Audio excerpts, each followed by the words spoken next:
everyone. Welcome back to another exciting Wednesday evening, hanging out with the three of us, Melissa, Marigold, and Mindy from the Jane Austen Literacy Foundation community. We are going to have some fun tonight and kind of do let me see.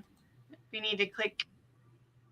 We'll see if we're live on Facebook or not, because it's really getting grumpy with us about Facebook. So, we are going to do kind of a sample version of our book club that we have within the community. So this is every single month.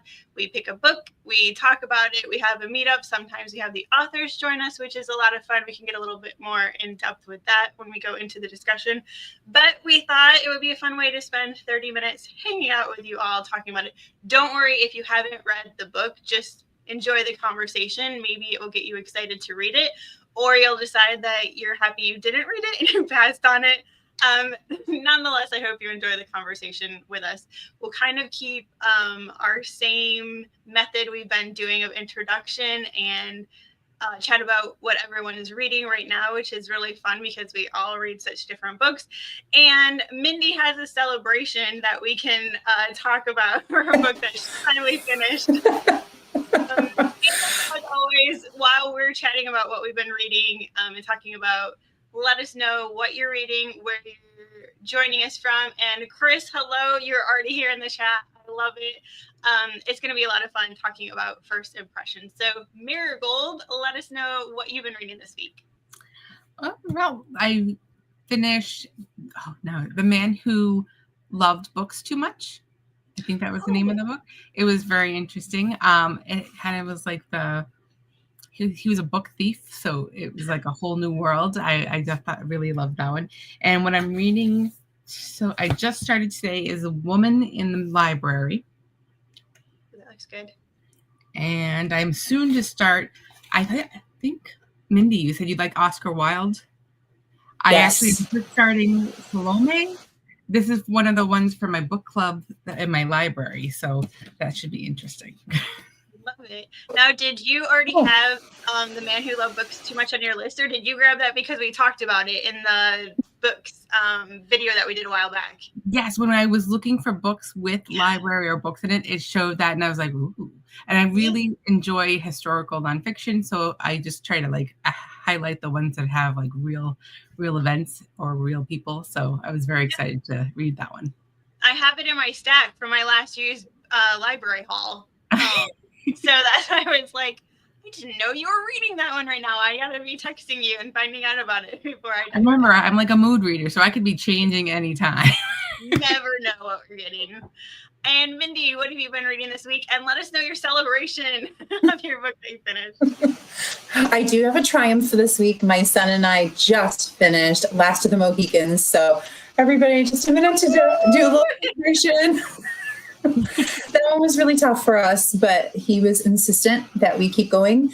And the day that we finished, we did more than 2 hours of reading because I told him, I was like, we have got to go. We have got to be done now. I can't do anymore. That sounds just so awful, but we did it. So we're done with that.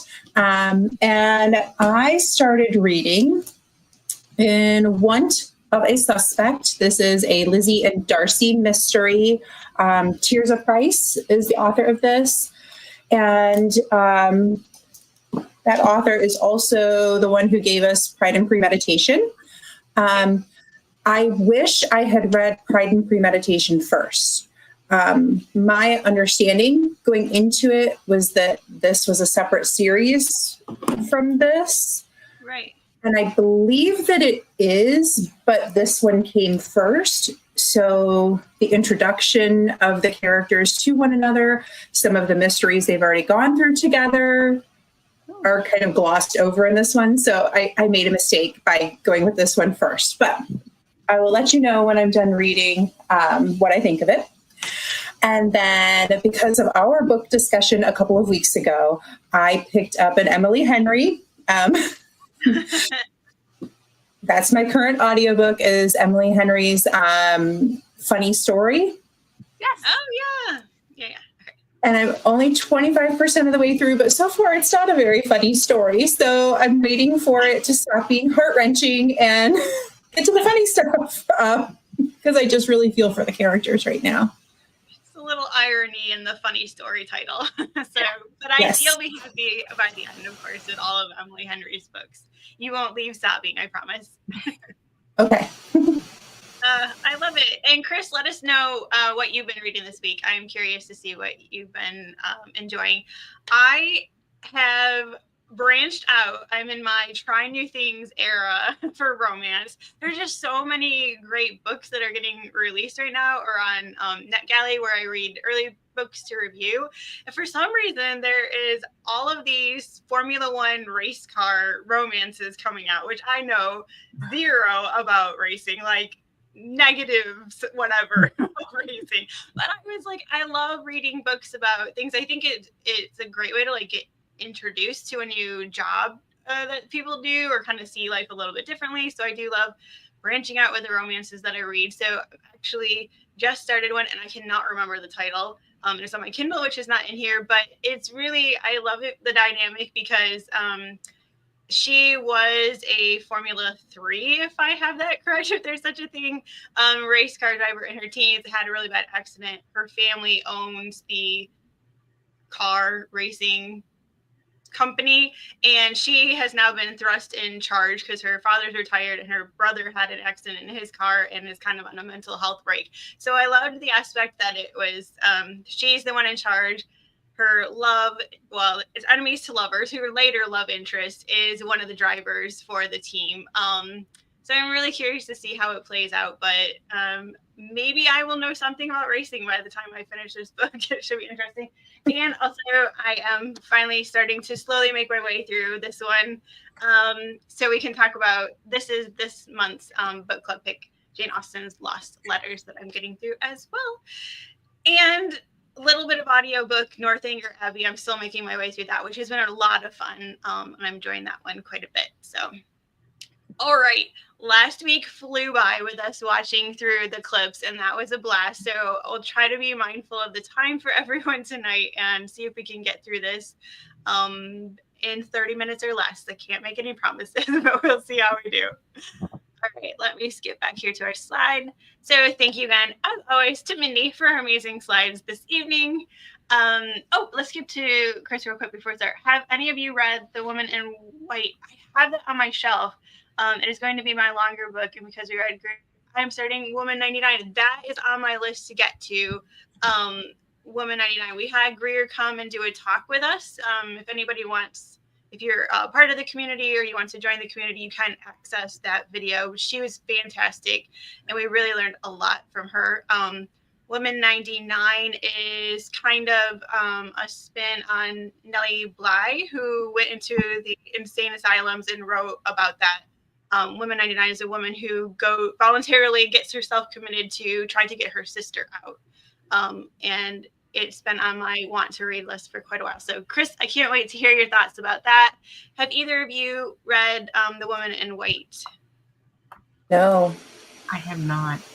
Yeah, I grabbed it, and it's a one day I will get to it book. So Chris, you'll have to keep us updated as to how it is.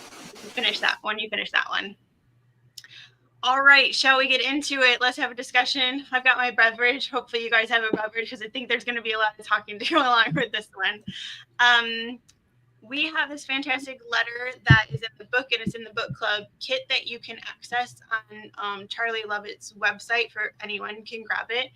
And I think you can read it while it's on the screen here if you like, but just kind of to summarize, it was really fascinating. I thought how clear he was about, he was not going into this as if he was writing a Jane Austen biography. He was very clear that this was a fictional character that he set out to create. Did either of you find it hard when you were reading this to not kind of fall back into expecting Jane Austen to kind of act like the Jane Austen you see her as in your mind? Well, I actually came upon this letter after reading, and I sort of wish I had read it before. I dove into the book because what you just said is exactly how I felt, where I kept expecting certain traits that I thought belonged to the real Jane Austen. I know Marigold has said this before about sharing with Cassandra, right? I guess I thought the two of them shared everything. And so there were a lot of those little bits and pieces that I kept waiting to see if they would manifest. And after I read this letter and he explains that he sort of created this Jane for his own purposes, it definitely put the novel in a different spin for me. Marigold, how about you? I felt the same way. Like I had to like stop and be like, this is not going to be the same because it's not. I like the historical one, so I always read things about her as biography. So I'm like, do not think of it that way because I'll spend the whole time going, that's not right. This is not right.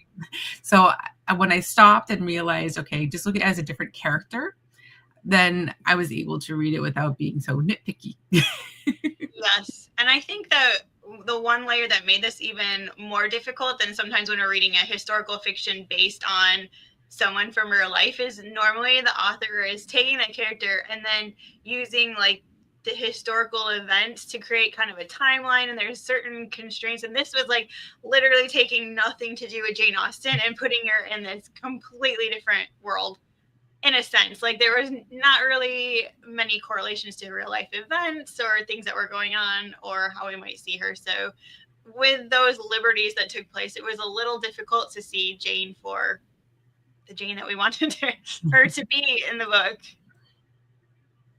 All right. And Chris, please feel free to chime in. Anyone else that's joining us, if you've read the book, let us know your thoughts as we're talking along too. We really want this to be a discussion for everyone to be enjoying. So our first question is, have you read Pride and Prejudice, or do you want to know what similarities do you see between the story of Elizabeth Bennet and that of Sophie Collingwood? Why do you think Sophie is particularly fond of Austen's works? There's a lot going on in those questions. So Mindy, I think we all know you read Pride and Prejudice, so that's safe to say. But did you see some parallels between Elizabeth and Sophie throughout the story? Oh, you're both going to think I'm so prickly here. But I always take a little bit of issue with authors who try to align their characters with Elizabeth Bennet, because I feel like for most Janeites, Elizabeth is everybody's favorite. And when authors make the attempt to rewrite an Elizabeth Bennet, I always cringe a little bit. So I cannot say that I thought there were a whole lot of similarities between Sophie and Elizabeth. I suppose we could talk about, her being misled with the person that she came to care for a little bit. But as far as personality, what did you two think? Did either of you see any similarities? Marigold, what were your thoughts? I got that same like free spirit, like she's like she has her own strong thoughts. So that I kind of got that part of it being that kind of independent kind of main character. And I also agree with the misjudgment of others. She definitely misjudged certain people. So that was the only other, but I didn't see much very closely to the same characters. But of course, I don't know if it's going to come up later, but I know that I did see the Darcy and Whitcomb kind of going. So that storyline or that feel to it theme did follow through. But other than that, I didn't see anything else. Yeah, I thought it was more situational. What do you think, Melissa? I think it was more the situations that she ended up in that gave you the sense that she could be Elizabeth in her reaction to them, but it wasn't her character itself that really made me think like, oh, I'm reading a modern day Elizabeth Bennet. There's a lot of times I kind of wanted to like drag her along, or she was driving me a bit crazy, which doesn't really happen with Elizabeth. Like Elizabeth's like on a ride and you're just kind of along with her for the ride. And Sophie, sometimes I was like, what are you doing? Yeah. I call it, I want to shake a character. I just want to shake it. Exactly. And why do you think she is fond of Austen's works? I think it was kind of her family situation, her uncle, her love of literature in general. I didn't really get the vibe from the book that she, it's just been so long since I read it, that it was necessarily Austen that she was connected to. It was kind of books in general was how I took it. I think maybe because this was the first question from the reader guide, right? So I think maybe they were referring to the very first part of the book where Sophie and Eric initially get into it because he is kind of mocking the women who love Jane Austen and wax philosophical about her. And so I think that might be what it's referring to there, where in the beginning she was particularly fond of Austen's works. And I think that's just a sign of good taste. No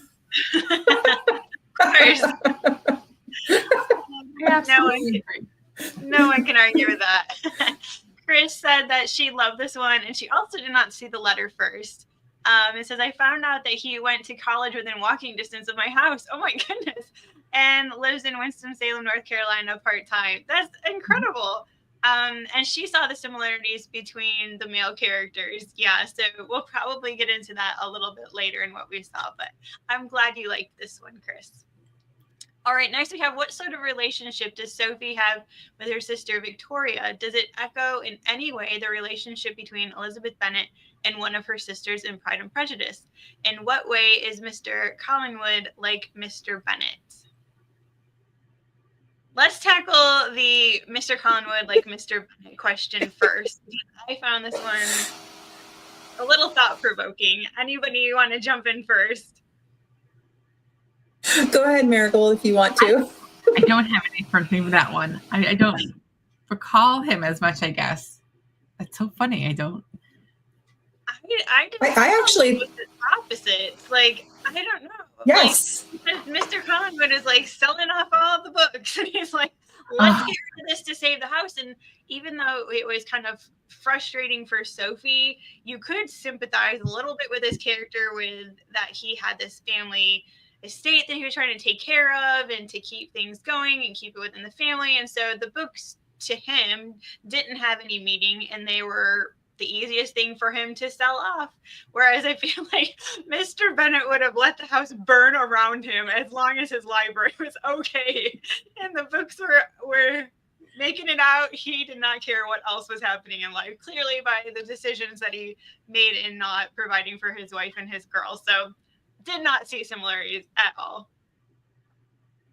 I'm with you 1,000%, and I kind of feel the way about the first part of the questions there as well, where I think that Sophie and Victoria had a very contemporary relationship with one another, but Elizabeth, especially with Jane, they were practically inseparable, and when they weren't together, they were constantly communicating, whereas Sophie and Victoria didn't have that kind of closeness, I would say. I don't know if the author intended the Sophie Victoria to be more like Elizabeth and Kitty or Lydia. I don't know. Thinking this is her relationship and Kitty when they're older and married. It's like, hey, what's going on in your life? Okay, I'll talk to you in 6 months. And I'll talk to you later. Yeah. Marigold, anything else to add to that one? I thought that Victoria was more like Lydia because she was more like outgoing, so she got more of the attention, and so that's how I saw their relationship as being similar. Yeah, definitely not a Jane Elizabeth relationship at all, though. Our first impressions with the working title of Pride and Prejudice. Why else do you think it makes an appropriate title for this novel? Marigold, you got thoughts on this one? Okay, well, first impressions of how Jane first comes across Mr. Mansfield and how she misjudges him, and that's how I loved. I don't know if I can do a quote, but I put her first impression. Was that he was the picture of gloom, dressed in shabby clerical garb, a dark look on his crinkly face, and doubtless volume of dusty sermon I think I wrote this wrong, clutched in his ancient hand. I just like how she just jumped to a first impression. And so that's why I think like it was more, I don't know, literal by using that as the title of it. And again, with Sophie misjudges her suitors as well. So I think they just kind of like the persuasion book. They kept using persuasion, so they kept using these first impressions in this one. Absolutely. Mindy, you have anything to add to that? I think you hit the nail right on the head. I think there were so many instances where the first impression was the false impression or something that needed to be overcome in order to develop the characters and their relationships. So I do think this was an appropriate title for the novel. I will say I What do you found think, Melissa? I thought it was the strongest point of the book, that it really did a great job, because this is a dual timeline. We did see that first impressions element really strong in both stories, that we were kind of waiting for them to intersect at the end. And first impressions really played into both of those stories quite a bit. So on that point, I will give them good title and well written. And smart, because any Jane Austen person is going to know that that was the original title. So they're going to be drawn to it anyway. So it's very clever. Absolutely. Compare the relationship of Jane and Mr. Mansfield to that of Sophie and Uncle Bertram. Mindy, what are you thinking about this one? Nose wriggling, is that? Your nose wriggling. That was I guess I loved the relationship that Sophie had with her Uncle Bertram. And I remember as Melissa was reading it and she came across the incident with Uncle Bertram, it was devastating. Not only what happens to him, but all of the mystery that follows it. Whereas the relationship with Jane and Mr. Mansfield, for so much of the story, I feel like we were led to believe he had written her book. And so I guess part of me, like the part that wanted to enjoy this relationship between them, or to think that it was a nurturing kind where he was, helping her grow creatively, I kept having this sinking and creeping feeling that we were going to find out he had written it and she had stolen from him. And so I felt like, whereas Sophie and Uncle Bertram's relationship was kind of this pure and so very nice and cheerful, I kept having a terrible sensation with Jane and Mr. Mansfield. What did you think? Marigold, you're also wrinkling your nose. What do you thought? I felt the exact way. I was going to say it's kind of like, because it gave us the first impression is wrong. So it was just, I think, very clever. But I say them both as mentoring and a guiding figure. I was like hesitant too, because you're so afraid it's going to turn out. I'm like, okay, this is not right. So it's like that nitpick of it. I also found it interesting that they're both relationships were based on intellect and like that common like love for books and story. And I think that was like that kind of tie into both that carried them, was that intellectual part. That's a great point. I hadn't even really thought of that. So yeah, I didn't look at it in that way. I did not like the Jane and Mr. Mansfield relate. Like I did it maybe the first, I don't know, half of the book. I liked it, and then it just kind of, I don't know, it started to take a weird turn for me that was like it like it felt like it was one of the story was wanting to go romantic, but it wasn't romantic. And like, where are we headed with this? And is it going to change? Like, I couldn't figure out what direction the author was trying to take with it. So it just kind of like, I wish it wouldn't even have started to go down that path. And he would have just kind of called it like a fatherly type of affection and just like not even dabbled in other routes with it, I guess, was my biggest problem with it. And I loved Sophie and Uncle Bertram, and I was devastated, but I really did love that relationship. Chris says, I felt the same about Mr. Mansfield as the book progressed. I didn't want to like him. Yeah, it was a bit of, that was like one of the plots in the book that was a bit, I had mixed feelings on as we got into it. Or Mr. Mansfield says to Jane, I never meant for you to think I viewed you as my equal. I'm afraid you exceed me by a wide margin in matters of intellect. In what way are Jane and Mr. Mansfield equals? In what way does each exceed the other? Does anybody want to jump in first with thoughts on this one? So they're not equals. They exceed each other. I think obviously the writing connection is like the obvious one. But I think there are great writers in this world, but then there are also great editors and those people who that's just really what they do so well that they can give that feedback. And in some ways, it is equal to the author because you need someone to listen and provide the feedback. And so I see them in sort of that equal sort of light where Jane is the outstanding author, even though he wrote first, right? He had his novel first, but I think that hers was tremendous. But his skill in helping her and guiding her, I think that's not to be discounted. Right. I think in this sense, it really highlights the kind of behind the scenes aspect of publishing a book that a lot of people don't realize of how much of a team goes into making, some of the most popular books that we see out there happen.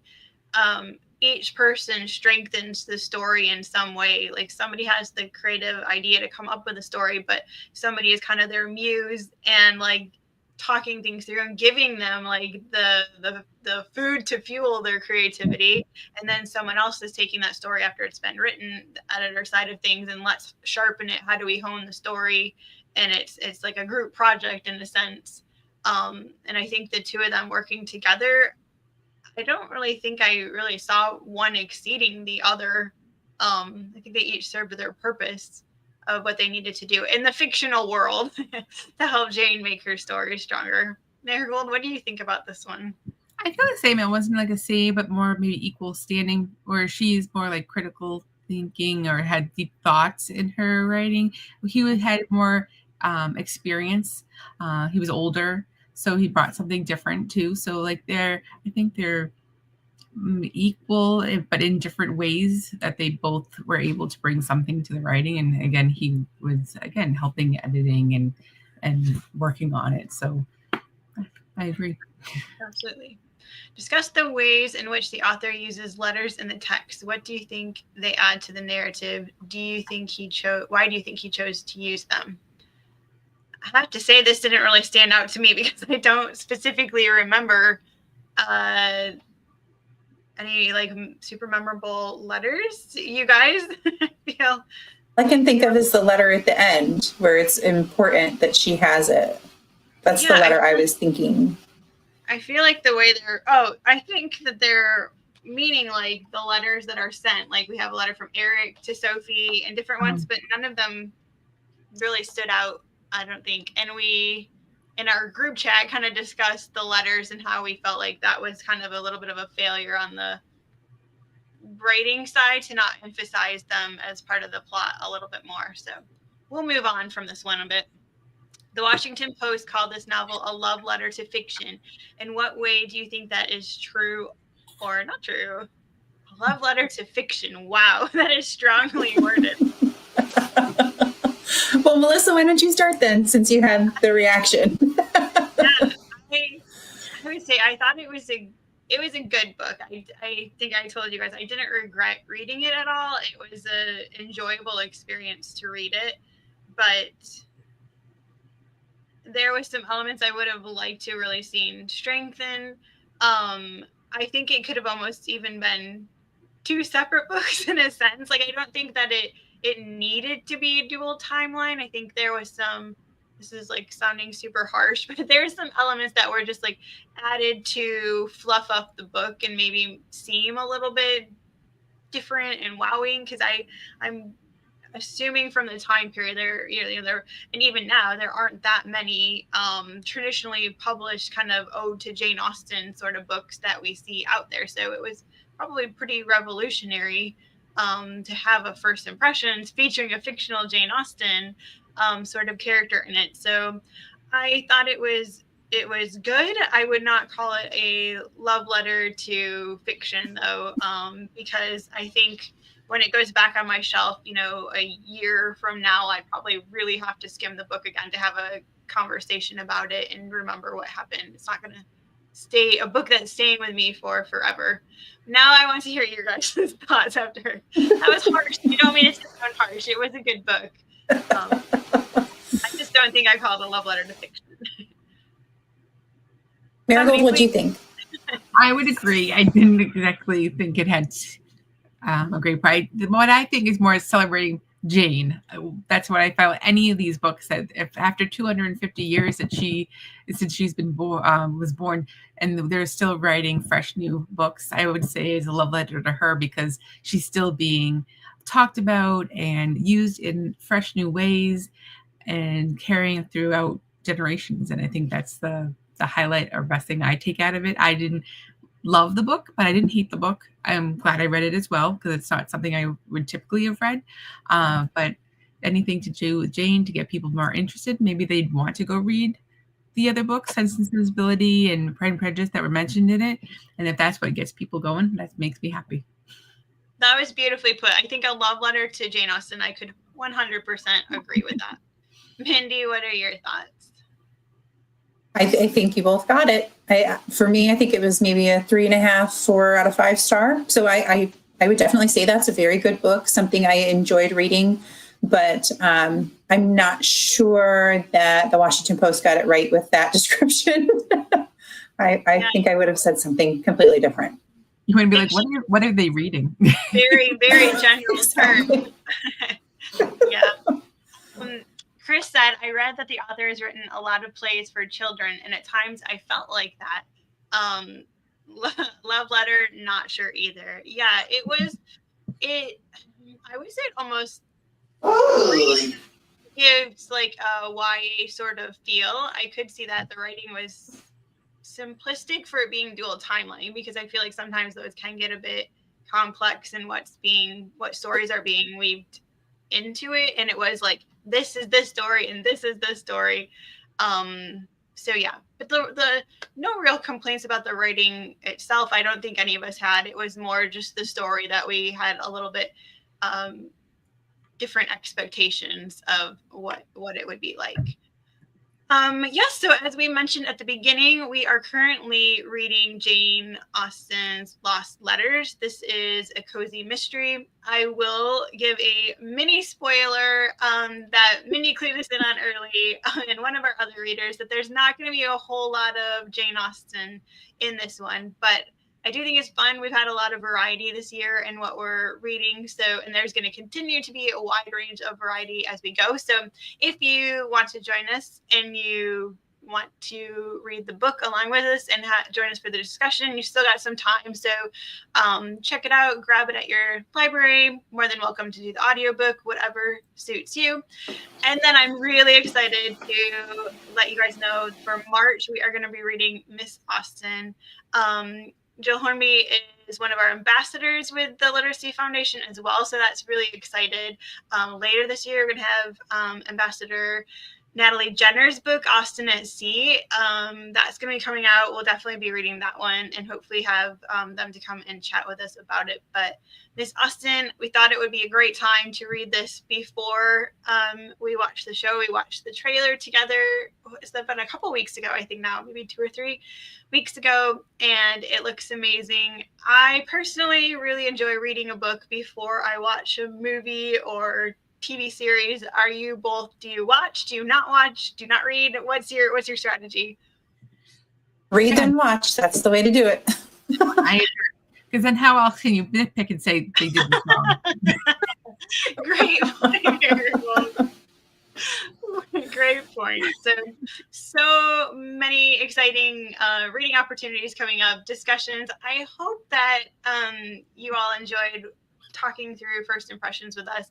I know it's so much fun to be able to kind of have a group chat when you're reading with other people that are reading the same book, and be surprised at things.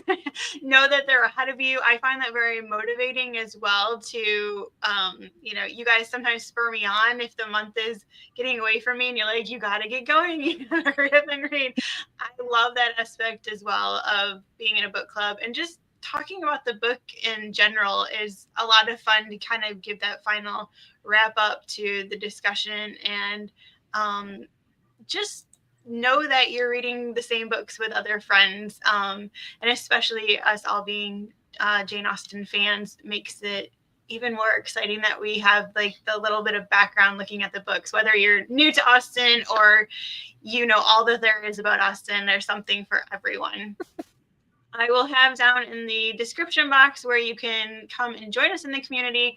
And also, I think it's today the 19th. It might be tomorrow or the day after. Our next letter from Jane Austen will be dropping for you to listen to that. And this year is a lot of fun because each month the letter will be that we'll be releasing was written by Jane Austen in that month. So you kind of get a vibe for what she was doing at that time of the year, and it'll give you the date so you can see how long ago it was that she was writing. They are narrated by two award-winning audiobook narrators. One is female and one is male, to give you that sense of family reading the letters. I think that's an aspect of it that I find really fun about letter reading, and that it was passed around and it was really enjoyed by so many people, and not just kind of how we read a text or an email once and then you delete it to keep your inbox cleared out. Like, they were savored, and that's what I really hope that anyone that listens to these can savor these letters from Jane and get to know her a little bit more intimately through her own words. And Chris said, I guess I don't. I'm not sure what you're referring to, Krista. If you want to let me know, I will catch that after we are finished with the live so I can answer your question. But thank you again to everyone. Thank you, Marigold and Mindy, for a fantastic discussion. Any last thoughts on first impressions before we leave for the evening? No. We covered it all. I feel like that was a marathon quick fire session to get through the book, but we hit all the main topics and it was a lot of fun. So wishing everyone a fantastic rest of the night. Thank you, Chris, for joining us. Thank you, everyone else. Don't forget to let us know where you're watching from, what you're currently reading. We are nosy. We love to know what other people are reading so we can chat about it as well. So until next week, we will see you all then. Take care and bye. Bye.